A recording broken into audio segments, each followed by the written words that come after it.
মাত্র 1000 টাকা। ইরি মাইরি, টমেটো বাড়ি! ও মিসকে, থাম থাম। কি হয়েছে মিসকে, টমেটো বাড়ি নিবি নাকি? হ্যাঁ হ্যাঁ, আমার বলদ বউ বাড়ি ভেঙে ফেলেছে। যতদিন নতুন বাড়ি তৈরি করতে পারছি না, ততদিন কোথাও না কোথাও থাকতে হবে। দে দে, 1000 টাকায় টমেটো বাড়ি দে। আচ্ছা এই নে।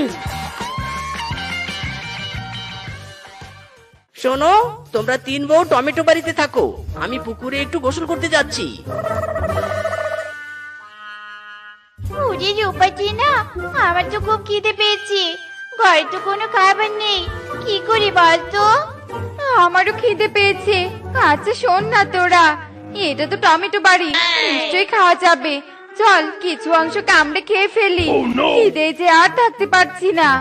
ঠিক ঠিক, স্বামী অর্ধেক টমেটো বাড়ি খেলে কিছুই বলবে না, বাকি অর্ধেক তো থাকবেই। চল চল, খাওয়া শুরু করি।